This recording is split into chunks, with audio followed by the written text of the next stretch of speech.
व्यवस्थित टिम चाहिँ हुन सकेन। हामी गाउँपालिका स्तरीय टिम चाहिँ हुन सकेन। पर्सा जिल्लामा सायद कतै छैन। अनि साथीहरूको के थियो भने गुनासो अब टोलको साथीहरू आउने, जर्सी दिनु, बुट दिनु, यस्ता खाले सामान उपलब्ध गराइदिनु, तर व्यवस्थित खालको हुन सकेन। अब यसमा हुन सक्छ हामीसँग सबै काम त पुरा हुन सक्दैन एकैपल्टमा, तैपनि हामी सुरुवात चाहिँ स्टार्टिङ चाहिँ हामी गर्दैछौँ। हामी के सोच्यौँ भने एउटा पालिका स्तरीय टिम बनोस्, सखुवा पर्साउने पालिका स्तरीय टिम बनोस्। र यो टोलमा कुनै गाउँमा त्यो केही सामग्रीहरू उपलब्ध गराइदिँदैमा त्यो हामीलाई पनि सन्तुष्टि भएन। अब तपाईँहरू कुनै गाउँसँग कुनै गाउँ कतै म्याच खेल्नुहुन्छ, जसरी सथवालले कसैसँग खेल्यो, सिद्धपुरले कसैसँग खेल्यो, श्रीपुरले, भुटुकपुरले, त्यो अलिकति व्यवस्थित भएन। हामीले के गर्यौँ भने अब यो 2 दिन चाहिँ सिलेक्सन गेम चाहिँ हुन्छ। विक्रम दाइले भनेको हिसाबले 23 जना हामीलाई चाहियो। हामीसँग 5 वटा टिम छ। हामीले 5 वटा टिमलाई गेम गराएर सिलेक्सन गरेर 23 जनालाई हामी छान्छौँ। अब त्यो प्रक्रिया हामी बोलाइदिएछौँ। हुन त अब यहाँका म सिलेक्सन गर्ने मान्छे भएको भए अरूलाई बोलाएको भए अलिकति विवादित हुन्थ्यो। अनि उहाँहरू हुनुहुन्छ सायद 2 जना। अब हाम्रो पनि सिनियर दाइ नै हो, पहिलादेखि नै चिन्जान, तपाईँहरूको गुरु नै होला उहाँ। अब यसमा एउटा टिम बनाऊँ र त्यो टिमको मेन फोकस हामी कहाँ राखेको छौँ भने परसुवा गोल्ड कप, वीरगञ्ज महा गोल्ड कप, तपाईँको सिमरा गोल्ड कप लगाएका ठाउँमा जाने हामी उसको व्यवस्था गाउँपालिकाले गर्छ। त्यो जति लगानी हुन्छ गाउँपालिकाले, तपाईँहरू बरु परसुवा गोल्डको लागि हामीसँग दाइसँग विस्तृत कुरा हुन्छ। 3 महिना पहिलादेखि पनि प्र्याक्टिस गराउने हो त्यो म्याच खेल्नुभन्दा पहिला। अब पर तपाईँ सिमरा गोल्डको लागि, वीरगञ्जको लागि त 1 महिना पहिला पनि प्र्याक्टिस गराउँदा चाहिँ काम चल्छ। अहिले हामी सिलेक्सन गेम गर्दैछौँ। अब यसमा त सिलेक्ट को हुनुहुन्छ तपाईँहरू, एउटा टिम चाहिँ बनाउने र उसको जर्सीदेखि लिएर बुटदेखि लिएर फिल्ड व्यवस्थापन, तपाईँको के कुराको आवश्यकता पर्छ हामी गर्छौँ।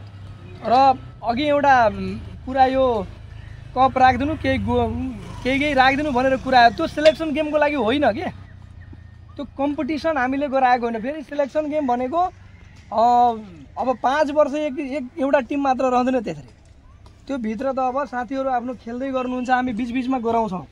तपाईँको फ्रेन्डली म्याचहरू हुन्छन्, त्यस्तो एउटा तपाईँ गाउँमा एउटा हामी त्यस्तो एउटा म्याच गराउँछौँ र त्यसबाट फेरि सिलेक्सन गर्ने हो। त्यो निरन्तर अब चाहिँ तपाईँ खेल्ने साथीहरूको लागि बहुत महत्त्वपूर्ण काम हो। हामीले सुरु गरेका महत्त्वपूर्ण काम नै हो। यसलाई अलिकति बिर्सिन्छ। अब 2 दिन गेम गरायो केही भएन, धेरैले भन्छन् अब त बिस्तारै यसलाई भर्खर व्यवस्थित गर्न थाल्यौँ। बिस्तारै यसलाई हामी प्लेटफर्ममा लैजान्छौँ र यसलाई एउटा व्यवस्थित सखुवा पर्छ नि। मेरो एउटा दाइले अघि सोध्नुभयो के हाम्रै साथीहरूलाई भोलि परसुवा गोल्ड कपमा खेलाउने कि के हो, प्राथमिकता मैले यही हो। साथीहरू यहीका भाइहरू हुन्छन्। जस्तो जुन गेम हुन्छ, जसरी परसुवा गोल्ड कपमा 5 जना प्लेयर बाहिरबाट बोलाउन पाइन्छ, जहाँको जस्तो अवस्था हुन्छ त्यो हिसाबले हामी खेलाउने हो। त्यही हिसाबले तपाईँहरू मर्यादित भएर अनुशासित भएर चाहिँ यो गेम चाहिँ तपाईँहरू 2 दिनको गेम हो। म 1 घन्टाभित्रमा फेरि फर्केर आउँछु। अनि फेरि यो गेम अहिले 5 वटा सबैसँग सबैलाई खेलाउने हो। फेरि यसमा मेरो सिलेक्सन भएन, म परिनँ, मेरो किन गरिदिनु भएन, यो चाहिँ कुरा हामीसँग आउनु हुँदैन। आज परेनौँ, 2 महिनापछि पर्न सक्छौँ, 6 महिना पछाडि हामी आउन सक्छौँ। व्यवस्था गर्दैछु, तपाईँहरूलाई सेवा सुविधाको पनि व्यवस्था गर्छु वर्षेनी, तपाईँहरूसँग प्रतिबद्धता गर्छु।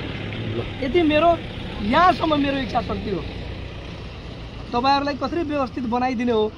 र अझ साथीहरू, खेलाडी साथीहरूलाई म आग्रह गर्न चाहन्छु, कुलततिर नलाग्नु होला। त्यो एउटा अहिले यतातिर कुलतको एउटा बडा यो खतरनाक बिमारी हो। यो तपाईँहरू खेल्दै जाँदा शरीरमा बल चाहियो के, तागत चाहियो। खेल्नलाई तागत पनि ट्याक्टिक सबै चाहिन्छ।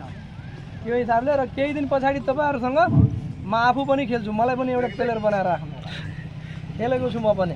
तपाईँहरूसँग 1-2 महिना पछाडि भेट्छु तपाईँहरू है, मलाई पनि